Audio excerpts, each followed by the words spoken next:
for exploring with me, right? Let's see where this conversation does go, to your point. Let's start with what brought us together, Meaningwave. How did you find Meaningwave? Yeah, well, firstly, Joe, thanks for having me. So Meaningwave was a strange one for me, actually. I first encountered Meaningwave via one of my friends who was going through a particularly dark patch in their life, and they found JP Wave, or Jordan Peterson Wave. And for them, that was their kind of beginning of reprogramming their brain. A little bit of context, they're really unhappy with their life and at points felt suicidal. And I think the Clean Up Your Room song, for some reason, they ended up finding it and cleaned up their room, and then slowly started to adjust their life and their actions. And I guess me being a friend and seeing the slight changes, it made me a bit curious. And I was also curious because I read 12 Rules for Life by Jordan Peterson around about the same time, so it just kind of sparked the interest that way. But then I didn't really follow up with Meaningwave up until I think there was the Naval Wave, which I ended up listening to on How to Get Rich, because I was at the point where I was trying to build a startup while working a full-time job. I was kind of bootstrapping a business on the side, and I respect Naval. I followed him, watched lots of his podcasts and interviews, and follow his tweets and stuff. So I just thought, oh well, this could be an interesting way to assimilate and digest all of that learning in a more passive way. And it kind of slowly ended up building up from there. And now, for instance, 90% of my passive day is probably spent listening to Meaningwave in some sort, where I have a very curated playlist where I've actually called it mind programming, where it's just cultivating the sort of mind that I want to have. And yeah, it's just become invaluable to me and my life.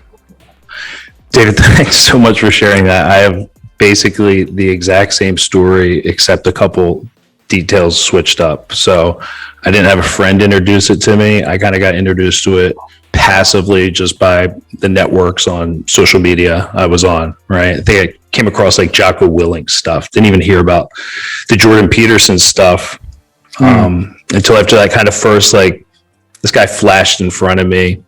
So I didn't get as much kind of initial exposure as you did, but he was around a little bit, right? Maybe there was another song, and I just remember seeing him.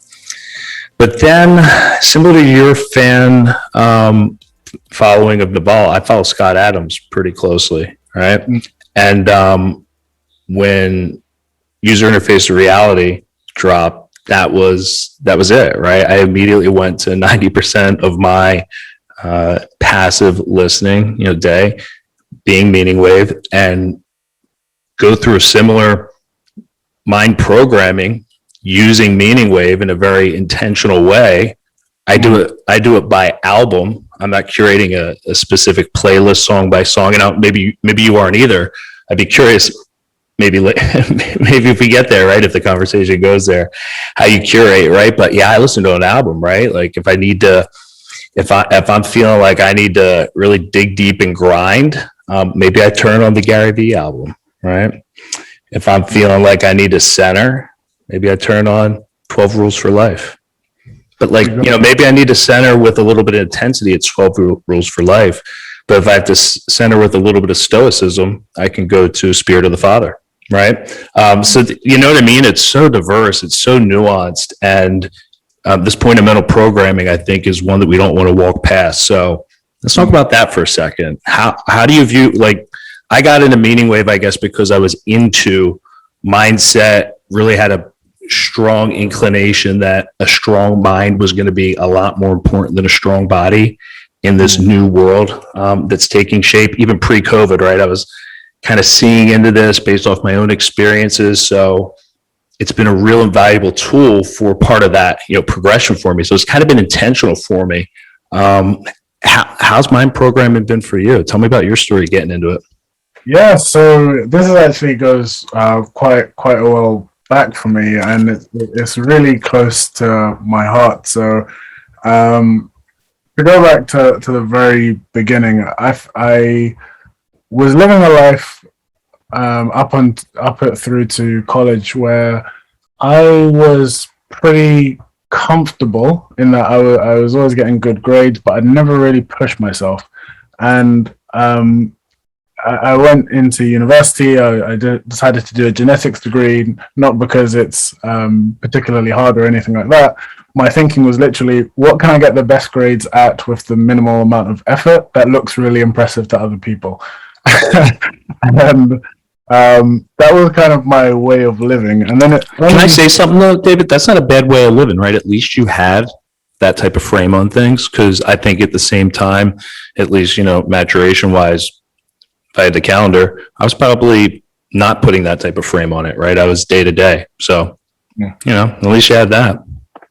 Yeah, I think it's just from sort of being a part of a big family, there being competitiveness, and my friends were always smarter than me, so I always was around people that was intelligent. So for me, it was more a case of benchmarking across everyone around me and just making sure I don't fall too far behind. So I was very much influenced by perception, and it was only when my father ended up passing away from an illness, I ended up kind of going into a kind of depression, where I was just looking at myself and feeling like I'm not happy with who I am because I'm not actually trying. I'm just coasting and looking good to other people, but I'm not really trying.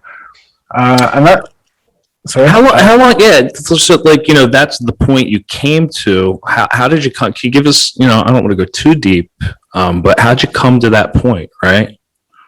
During your morning, I mean, you're right. Like, was it a epiphany? Was it over? Again, I don't want to go to too much detail, but just a little bit of color, because I think a lot of people experience this.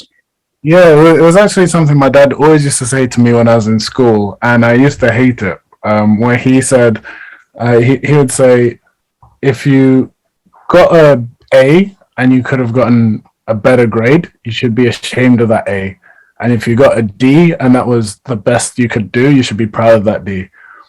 And like whenever I'd get school reports and things like that, teachers would always say David's really smart, but he probably could do more if he tried, because he spends half the time joking around with his friends and talking in class and all of the other clown stuff that you end up doing. So he was always just like, David, why are you proud of this? And I'd always be like, well, I'm in the top quartile, or I'm doing relatively well in my class, or my grades are fine. And it was always a sort of conflict there, being between, by all external metrics, I was achieving or overachieving.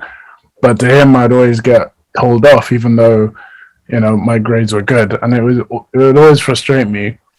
But then What did your father do for a living? He was an engineer, an electronic engineer. Mechanics?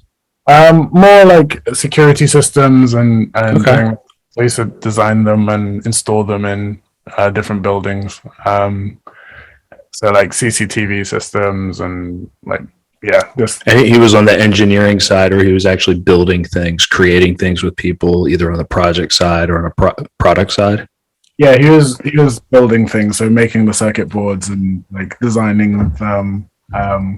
Yeah. Was it a big company you worked at, or? It was a pretty small company. I think it was like 10, 12 people, and he was there for 20 odd years. He was just kind of happy because it was, mentally challenging, but he also liked the people and liked his job. So Yeah, go on, David. That's interesting. Thanks. yeah, so I guess it probably explains my interest in science in the first place anyway. But yeah, so when he had died, and then I was kind of looking at my own self and realizing my own mortality, that whole message of me not trying hard enough kind of hit like a truck. And I was just like, my whole life looks good to other people, but I feel like I could have gotten a lot further in my life if I put the effort in. So I don't know how. I can't remember how. I ended up finding the book As a Man Thinketh by James Allen.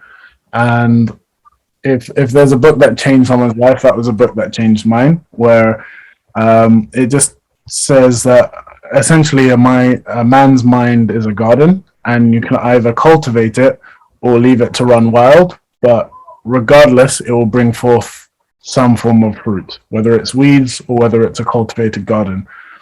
And then from that point, I was just more aware of cultivating certain types of thoughts and certain actions. So yeah, that was How long ago was that? that was when I was 19. So 10 years ago. So 10 full years ago, you kind of, let's just say, woke up from for lack of a better word, right? Had this insight and started applying, how do I train my mind, right? Is that just a high level? We can say that was the highest level what the turning point was. Any other focus you would put on there? Like, were you focused on the medical field already? Were you focused on engineering at that point? Were you not working? You know what I mean? It was funny actually, because I ended up writing down a list of every dream I've ever had. And on that list, there were things that were completely impossible, like be a Formula One driver, never going to happen, or be an Olympic 100-meter sprinter, never going to happen. But then there were a few things on there that seemed highly improbable, but seemed possible if I put the work in. And the things that I got left with was to be a boxer, to be a supermodel, and to get first-class degree in my university degree. Now, I pretty much flunked the first year because I didn't show up to anything. So and I missed half of my second year because I just didn't show up after my father passed away. So I was like, okay, I've only got a year and a half to claw back all of the non-work that I did, and I think I can be a model, and I think I can do boxing. Long story short, I didn't achieve what I originally planned, but I came pretty damn close by the end of 6 months because I had a system where I wrote down every hour of my day. I would be like obsessed with those things. I ended up joining a boxing team, which was close to my university. That was one of the UK's sort of best amateur gyms, Repton Boxing Club. And I ended up doing a couple runway shows. And it was kind of like, in that 6 months, I realized that anything I decide I can do is possible. But then it was like I got 90% of the way there. And then for some reason or another, it felt like it crumbled. And then I kind of lost that drive for a number of years again. Up until I'd say about 4 years ago. Then I kind of had the courage to dream again because it felt like I tried my absolute best. I got really close. And then all three of those things crumbled in the last moments. Hold on, you're moving quick here, David. Let me slow you down. This is very important and very interesting. So you move forward with your goals, the model, the Formula One, or the boxer, the model, the boxer, and something else. You move forward. You start doing stuff. Sounds like you got comfortable for a certain period of time, right? Okay, gotcha. So about 6 years or so, you're comfortable, and then you end up at another point where you're making decisions again, it sounds like. But just clarity on that. So after 6 months, I got to a point where I was really close to achieving the goals. But I think my discipline fell when I got close to them. So okay, gotcha. So that happened within the first 6 months. That's right. I heard that. Okay, so and then and then you went into some comfort zone. So what was that comfort zone? Was it? Oh gosh, it was A relationship that I was in because it was comfortable. I ended up taking a job which I didn't like, but it paid well and I was comfortable. So it's just like all of Okay. my Life. dreams. Yeah, kind of. I just kind of accepted. Oh, that's not going to happen because I think with my goals being to be a high fashion model, a boxer, and to get a first class degree, I ended up getting a 2-1. I'm not sure if that system translates well to the US, but it's the one below the first class degree. So it's kind of a B, if you would, Okay. a B equivalent. And then I got into high fashion, but I didn't get to one of the big agencies. And then I started fighting for this club, but then I ended up losing my first 2 fights. So it was just kind of It like, stopped. Lost two yeah, fights and kind of just stopped, disappeared. yeah, Yeah. Okay. I lost those first You're two human. fights. So, You're human. You're and it human. was just kind of like I was so upset because I felt like I got so far and then fell right at the end. And then I just kind of like, okay, comfort again. And then fell into the trappings of a sort of mediocre life for a few years. And then it was through the friend that introduced me to Meaningwave, actually. Yeah. One that told me that I'm still capable of a lot more than I'm giving myself credit for. And Yeah. I just frankly turned to him. I was like, how do I do it, man? Because I'm like, I think I can do it, but clearly I haven't been able to, so I'm doing something wrong. And he just said, you just need a good system for it. So, yeah, that was kind of how I programmed my mind into appreciating the value of programming your mind. So it took you that lesson of knowing about this tool, not using it, and then going ahead and using it for the past 4 years, it sounds like. Exactly. And then for the past 4 years, and thanks to Meaningwave, it's like, okay, this is my second attempt at going for audacious goals. And now I know that it needs to be discipline that stays in spite of any external validation that you get. Oh baby. Oh baby. That's the one, isn't it? Is talk about that. Like what specific experiences, highlight that for you? Yeah, so I think if I was to reflect on that first phase, the moment I started getting some form of recognition for what I was doing, so people like, oh my gosh, you fight for this club, and oh my gosh, you've done runway stuff. In my head, I did a lot more than I had, and I think if I was to use the Gary V wave, clouds and dirt sort of thing, I forgot the dirt, and I was just in the clouds of my own hype, and I stopped doing the work that got me there, and then eventually I didn't achieve my goals, and I think now the difference is, yeah, I can have the appearance of doing more than I want, but as long as it's less than my original goal, I just need to block everything out. Another Gary V wave where it's like, I don't hear you. Hey, I don't hear any of you.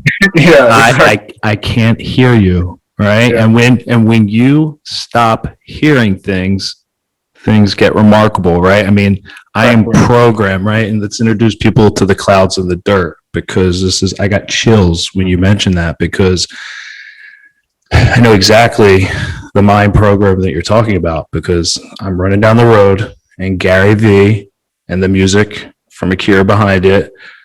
It's all about the clouds and dirt. Yeah. Clouds, dirt, clouds. The clouds and dirt. And then why do I bring this up? It's not just good music while I'm running, though it is. Though it's awesome music, right? I'm purposefully asking Gary to come in, rewire some things, because I know I got to grind today. And I got to block everything out. And I got to go into the dirt, but I also got to be the clouds, right? You know what I mean? I do need to be in the clouds, right? So don't forgive you. Don't, you don't have to, anyway, now I'm going too deep, right? Like, but for me, right? Like, it's like, yeah, like you do go into clouds too, right? It doesn't mean one or the other. It's not now getting to Nodval. don't live life as a zero-sum game, right? Anyway, now I'm mixing waves up. Don't ever mix the streams.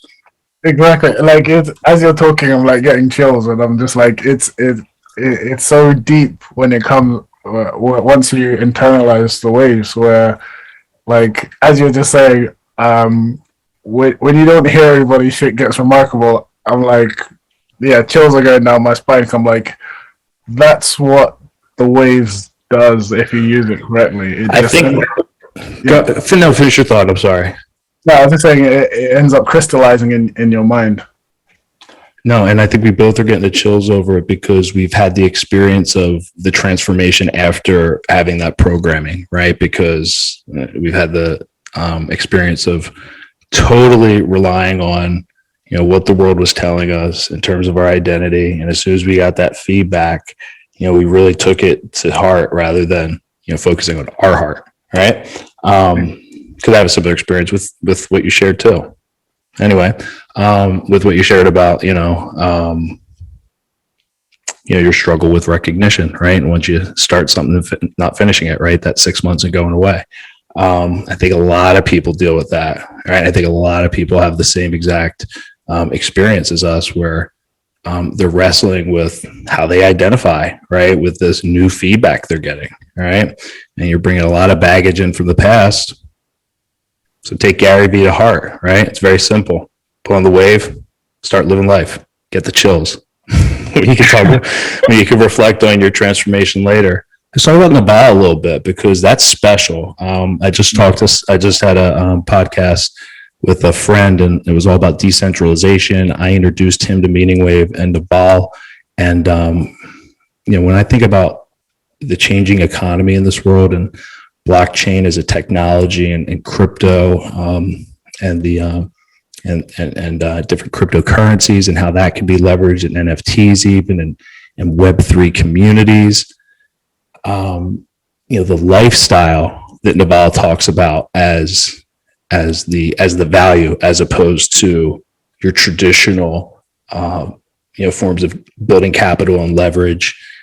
There's new ways to do it with technology and media and your unique, wish I turned off my alerts, and your unique self, right? So I think that's a really powerful wave that, I don't know, do you think that's maybe, tell me what you think about that, right? Is that too high level for people? Is that too, you know what I mean? Because sometimes, maybe, you know what I mean? I don't know, you tell me.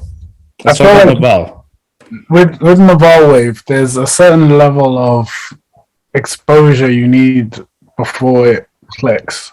So I think. All right. So this is you got it. So what is that prerequisite you would give for Nabal? I'd say for me at least, it was meeting people who were living life on their own terms, who have the freedom to decide the direction of their life. They can decide if they want to go to a certain place or if they want to go on holiday or where they go on holiday and when they come back. Like when you actually meet people who live like that, it just makes you think, how can I do it too? Because it always seems so easy for them. Like just to live sort of bubble where they're not affected by any rules. And I think when I was in like the corporate world and kind of doing the usual thing of trying to get the promotions and always thinking about how I can do any piece of work and build a great story around it to build your promotion case and stuff like that, and you're playing that sort of game, you don't realize that you don't have to play the game at all and you can just live on your own terms. And I think the prerequisite is just seeing, for me at least, it was just seeing people live that way made me realize that it's possible, and then it made me seek the knowledge that was in sort of the Nabal wave and Nabal's content more generally. Can we stop there for a second? Because I think it's a great point. You can even be working for somebody and live that way, right? Because it's about building value through your character and your integrity and your reputation. It's one part of the wave, right? And exactly. And you can still be in whatever job that you think is, kind of a stop along the way, and not be out there doing the normal things that people do to get ahead, get a promotion, and stand out. Be closer to your unique self, still thrive in that atmosphere, and have the things come to you. You have to see that, right? I mean, you have to see people do that. Is that what you're referring to, or is what I described a little different than what?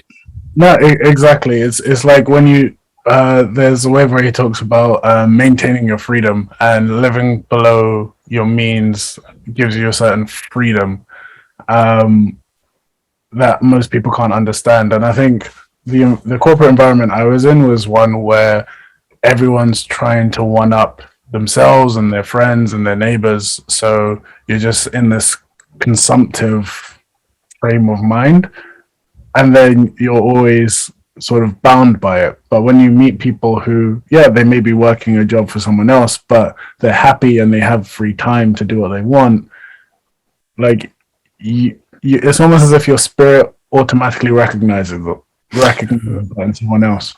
Right. They probably, are working off long-term gains with long-term people, right? Like they're probably, working off a lot of, build up credit over a long period of time, right? And that's how that happens, right? Nothing's a flash in the pan. So it really is how you live. And that's what I like about Meaning Wave, and the ability to hit everybody on their individual level, no matter what side of the craziness we're in this world, right? That's just elephant in the room. The world's a little messed up right now. But no matter where you are, if you're taking in this Meaning Wave, you're going to work on yourself, and you're going to come out and engage the world like a more healthy node in the network, right? Because if you have enough people living pathological lives, that's hell. So I don't know where I got that line from. I think it's Genesis. You must have heard the new Scott Adams album that was released. Woke up at 5:00, put it on first thing in the morning, buddy. Yep. It just brings me to his track about narcissism being one of the epidemics. But yeah. I really wish I turned off the alerts. It's another important album, right? I mean, that's a follow-up of the Theo Von album, right? Telling stories, saving lives. I mean, these last two albums are huge. So yeah. I'm really glad you want to talk about it, because maybe a couple more dozen people, maybe a couple more people get into the wave. So let's talk about your physical transformation, since that's how we kind of met. You had the guts to post a BNA, right? A little scrawny guy to a ripped guy. All right. So tell us about that. Yeah. Sorry about the scrawny thing. I'm sorry. Just for bits. Since I think it was a pretty accurate description. I think for me it was more the systems work better than goals from Scott Adams, where I was always so obsessed with the result. Where again, when I ended up doing modeling before, I was quite overweight, borderline obese, and then lost all the weight and became a supermodel in less than 6 months. And then I get comfortable and I put all that weight and some back on. And I took that photo when my friend says this, when my soul was taken. I just look in the mirror and I'm just like, what happened to me again? I'm back here, but even worse than the last time. So I took that photo just to be like, come on, David, you have to do, you can't do this to yourself again. And then I sat down and was thinking a lot about it. And I think the waves is what made the transition so it's more sustainable this time, where I'm not aiming to look a certain way to do a certain thing. And then when I'm not doing that thing anymore, it degrades. I've just made a system in which I live in a healthy way. And my transformation was more of a byproduct of it. And I didn't even notice myself. It was my friends who were like, David, like, your weight loss has been incredible. You need to do a before and after. And they were like, do you have a before pic? I actually do. And yeah, it was just taking that systems works better than goals point of view, applying it to my life and being like, okay, how can I build a system around my life where I exercise frequently, I eat good food, and I just generally feel better. And it was just realizing that, hey, I like to use Deliveroo or Uber Eats if you guys don't have Deliveroo a lot. So I'll uninstall the app from my phone. So then I get takeout a lot less. And other things like I enjoy working out, but my gym was a bit too far. So I just changed it. So I changed my membership so I can go to a gym that's closer to my house. And just small little things like that just led to habit changes, which ended up leading me to live a type of life where the my current physique is just a result of my lifestyle, rather than me actually aiming for this physique. Me too. Me too. I'm in the best shape of my life. I'm 40 years old. Just kind of doing the things that I know I need to do to optimize what I was put here to do. And there you go. Right. The rest is just a byproduct. It's a beautiful thing, isn't it, David? Yeah, and it feels so much healthier because I'm like, I never really have to diet or plan specific workouts and all this other headache stuff. It's like I don't even think about it. Just live my day to day, and thankfully, it's a healthy system that I built around myself, so I don't need to worry. You have an interesting endeavor. If you click around on your Twitter profile, you're looking to build something. So why don't I let you describe that? I'm very interested into the enterprise you have behind the personality. Oh, with Capsule, I presume you're asking. Well, I only clicked around a little bit, so please, yeah, educate me. All right. So yeah, Capsule is the company I started with the said best friend that I went. So I've actually known him since I was 5 years old, and through pure coincidence, we ended up going through the entire education system together from K right through university. And he was the one that that introduced me to the waves, as well as the one that I went to and I asked for help on how to sort myself out. What's his name? Hanan. Okay. And yeah, we started a company together where it's really to address a problem that we saw in the world, which was around medicine access. So a little bit of context. I studied genetics. I didn't like being in the lab, so I went into the pharmaceutical industry and consulting. And while I was there, I ended up being kind of recognized as a thought leader and keynote speaker in a few conferences and stuff. By pure chance, but I was kind of ballsy enough to take the opportunities when they presented themselves. And if I'm talking in the wave form, it was kind of type 1 dumb luck, which I ended up doing well with, and then made it type 3, type 4 luck. Awesome. And so I ended up speaking at a conference on world brand safety and anti-counterfeiting. And that's where I learned about problems with medicine counterfeiting, particularly in Africa. And Hanan, he went to do a placement year while he was studying medicine in Kenya, and he saw some of the issues with health access while there. Long story short, we ended up talking about it for a few years and then going to a conference together. And all of the statistics that was being used about medicine access were worse than 4 years prior. So I was just like, hey, dude, look, no one's going to solve this problem. It's getting worse because the market's growing and no one's fixing it. So we probably could do something. Now, he's a really interesting character in himself, in that he studied medicine, he also studied law, and won a PhD award for software development on the side. I was wondering. Honestly, I was wondering where the technology talent came in, because I knew one of you was carrying in their talent stack a technology certificate, let's say. But go ahead, man. That's awesome.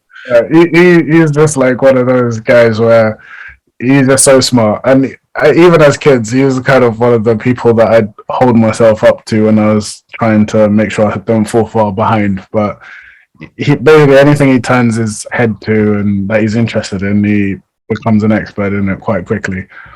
And yeah, I was like, dude, you can build stuff, and I can sell stuff if you want to use the Naval builder and seller perspective. Absolutely. And we just thought, okay, let's do this. And yeah, so our company's been in operation for almost 4 years now, but we've been going at it in earnest for the last, well, since COVID kicked off. That's when we really started going at it, and we've been fortunate enough to have quite a lot of growth and wins recently. But it's taken a few years of us grinding in like secret before any external evidence started to come through. But our mission is very clear and simple. We want to drive forward the 3 A's: affordable, accessible, and authentic medicines for everyone across the world. And yeah, we just kind of bring all of our relative experiences and interests, shove them all together, and capsule as a result. Now, I know that it's important to aim for the highest good possible. So, what's your vision? What's your aim for Capsule? Yeah, so we want everyone in the world to have peace of mind when they're getting medicines, and that's really key to us because we've spoken to a widow, for instance, of a celebrity who died of taking fake malaria medicines. Oh, really?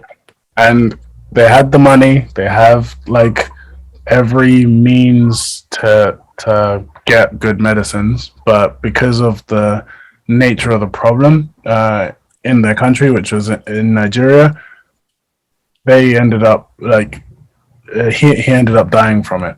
Okay. And it's just like when you speak, we've also spoken to the mothers who ended up feeding their babies sawdust because it was fake baby formula. Oh my God. Like when you hear those stories and you meet the people and you see the impact, and you're just like, this problem shouldn't exist in today's world, especially when they're paying good money, oftentimes a lot more money than it costs us in the UK or in the US to buy things, and still get fake stuff. That just made it all the more important that we address this issue. And yeah, it was when we just saw that human aspect, we decided that giving people that peace of mind would be something worth living for, and worth the endless work, the sleepless nights, the sweat, and all of that. It will make it worth it if people don't really have to think about that sort of stuff again when they're buying their medicines or essential things. David, let's let that sit there for a second, because there you go. I think it's settled. People need to take that in. I'm not gonna talk about that. That's important what you just shared. All right. Why you're doing this? It's very important. I applaud you. What else do you want to talk about, my friend? This has been a really fun. I think we just invented speaking wavies, right? Or wavelish, wave it. Like, I don't know what you would call it, but speaking in wave. Yeah. I think it's very easy to maybe have an entire conversation in wave. We got to kind of hold ourselves back there. Yeah, it's so strange. Like I think outside of my friendship group, which is only 3 of us out of all the people I know listen to the waves consistently, and this is the first time I've spoken to someone new who gets it, and they're just like, "Oh wow, we can actually just speak in wavish or whatever this new way is." Speaking in waves, I like speaking in waves, if you don't mind. Nah, it's true. I really appreciate you taking the time. I was so excited because the number of people in my network that are into MEANINGWAVE is 0, right? So I guess now it's 1. David, I appreciate you taking some time to. I have a few questions for you, Joe, if you don't. Sure, bro. So what you mentioned Jordan Peterson, Jocko, Gary Vee. What wave do you think kind of changed you in the most unexpected way? Goggins. Okay. Well, interesting. Yeah, because it went from the most, just I need to get pumped up album to the most philosophical album, right? I mean, the more you listen to it, and it really helped me, through a very certain thing this winter. So I spent a lot of very cold winter mornings, bundled up and running in the dark with my headlight, and listening. Somebody referred to, how do you consume Cure the Dawn, and some celebrity said, or how do you work out? I put on a Cure the Dawn and have David Goggins yell at me for an hour and a half or whatever, right? I thought that was great tongue in cheek, but it's that's the yang. My experience of that album is the yang. It started there, right? But it really talked me to the deepest levels, right? So unexpectedly, right? It was just supposed to get your heart going, help you have the energy for an early morning run. I listened to it. I turned it on for specific mind programming in a time where I wasn't normally consuming, passive consumption, right? Like I would go and intentionally take in, the Goggins album for that specific mind programming. So I think it's a very, very, very important album. What I was going through was, listen, I had to embrace some suffering, and I didn't expect to. So, I think a lot of people can accept the suffering you expect, but you got to go places that maybe you have to walk into because you're not getting forced there, right? So I had to willingly suffer a lot during the winter, not just physically, but emotionally. And that album ended up being I won't call it a crutch, but a guide. So yeah, that's the one that really, you got me on that one, but I wish I would have been prepared for that. So I would have rambled, but there you go. No, that's a great story to hear, because I love how you described it as a guide, where I'm not sure if you've had this experience where something will happen in your life and you want to respond in your usual sort of kind of automatic, instinctive way, and then a line from the waves would catch you in that moment and just be like, no, your higher self doesn't think you should do this. You should actually do something else. And I've noticed that's happening more and more with the waves, where there's a moment where, for instance, I'm panicking about some crisis that's happening, or something unexpected with the business, and then a Marcus Aurelius line where it's like, be calm in all circumstances, and I'm just like, okay, I'll be calm.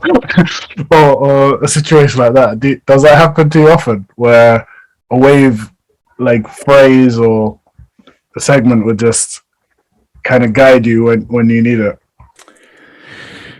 So if the wave, and even the spoken word part of the wave, is the soundtrack, the Bible is the narrator, right? Is the navigator, right? Mm-hmm. So I think for those instances that you're talking about, I find I find Bible verse and Jesus Christ, coming into my mind and heart more often. But I got there through the wave, right? So it's all connected. Funny you mentioned that. I'm sorry. I think I'm like, I was asking way too many questions now, but that's like, it was actually Alan Watts' wave and Jordan Peterson wave which has reignited my interest in Christianity, and I started reading the Bible again purely so that I can glean the wisdom for myself. I feel like, from my experience with church and organized religion, it was very much people telling me how to think and what to do, and I didn't really like that. But through the waves, as I've actually become more interested in the actual content of the Bible itself. And other religions. I've looked into Taoism and Buddhism and a little bit into Islam as well.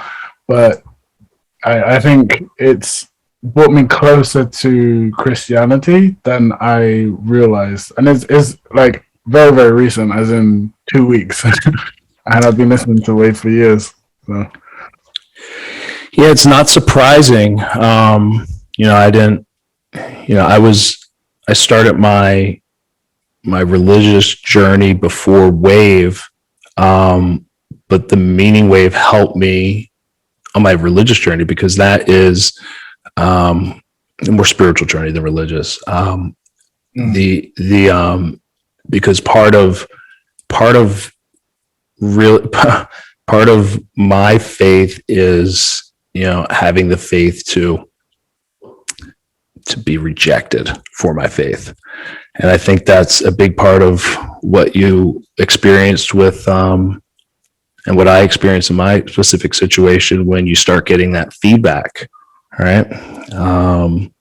Well, now I got to put on a new face, and if that's not gonna, it's getting some feedback here, but I don't know what the future looks like with that face. So let's go back to the comfortable face, right? So I kind of equate it, right? I don't know if I would have made this journey without some of the fortitude that the Meaning Wave was able to give me in habits and mind programming. So I think it's all connected for me. Yeah, really good question, man. No, I was very interested. Like you said,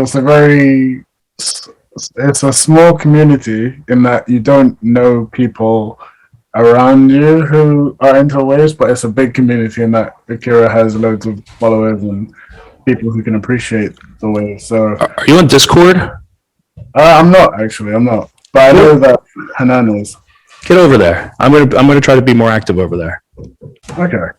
I think that's. Cool. I think we got to jump in. There's people talking. It's just not us because we're not there. Okay. I will do. I'll take. Or not. That's what I'm doing. I did that as soon as I found you, I was like, well, I can't have first level luck, be the only way I find great wave people to talk to, because I think I'd love to talk to more people like David, right? I'm assuming this is going to be an amazing conversation. So I immediately went to Discord, found the invite to the server, said a couple things, emojied a couple things. So yeah, man, I think those communities and those digital communities are a big thing that I'm interested in. So, that's definitely why I'm going to spend some more time in there. And I definitely want to talk to more people about the wave, right? I think part of my mission is to just amplify the good things that other people are doing that I've come across. And this is one of them. I think it's not going to hurt for more people to hear. So I'll talk about it with as many people who have interesting ideas like yourself and are applying it just not for, diet and exercise, but actually for business and life, right? Because that's what it's all about. Exactly. I'll take you up on that recommendation and check out the Discord. But yeah, it's definitely, I feel like there's a beautiful community that's starting to spawn out of whatever Akira created. And it's in its infancy.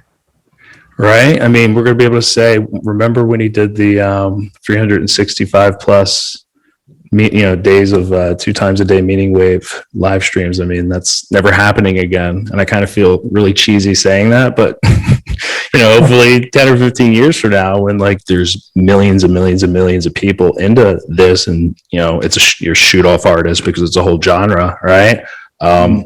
Remember when Crazy Akira actually did that? He set up on the road in Texas because that's how baller he is, right? It was really and released an album. So, dude, nice talking, David. We let's keep in touch, man. We're connected on Twitter now, so feel free to hit me up for any reason at all if the spirit moves you. For sure, and I'll introduce you to some people as well who are also into the waves that I know, and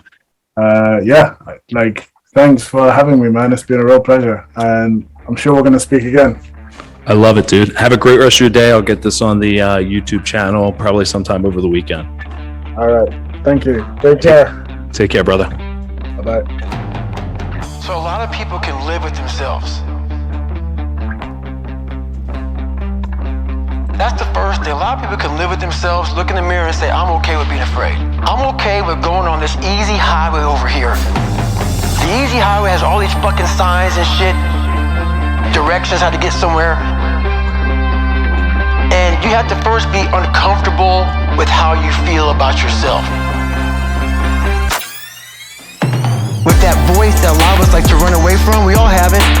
We all have that voice that say, hey man, you know, you're kind of wimping out right now. You're kind of being a little punk right now. But a lot of us say, okay, that's okay. It's okay to tell these little white lies to ourselves. So we first have to face the real you. The real me is David Goggins. The real me is a guy looking at you right now saying, I don't want to fucking be on this show right now because I used to stutter as a kid. And I'm afraid of that. I'm afraid that here in a second, I'm gonna start fucking stammering and stuttering and the whole world's gonna know that I have all these issues. But that's when I see right now, okay, Goggins, you gotta go on this fucking show. That's Goggins. Goggins is saying, okay, David Goggins, you're a punk. Life made you this way. We can't live like this. We can't live in fear. We can't live in judgment. We can't be afraid of what the fuck people right now are looking at me saying about me. We cannot be afraid of that. That's Goggins. Goggins saying, fuck all of you who don't like me, who don't want to, and that person then comes in. But you have to be David Goggins and say, man, I'm afraid of this. I'm fucked up here. Life made me this way here. I stutter. I have these issues with reading and writing, and I'm fat and I'm insecure. You have to face that in that dark room. In that dark room is who you are. But in that dark room is where you have to create another human being that walks out of that dark room to face who you are. That's Goggins. That's Goggins. That's Goggins. That's Goggins. That's the only way you're gonna get over all those things. You have to create someone else. Not like you have two different personalities. It is you, but you have to find strength. And that visualization of almost me cracking out Goggins, almost like that Superman cape, like I'm coming out a different person, a person that doesn't give a fuck about anything, who doesn't care about being judged, who knows I'm weak, who knows I'm afraid, who says whatever you think about me, take it, whatever, I'm here. That's Goggins. In the dark room, you face yourself, you realize you want to be better.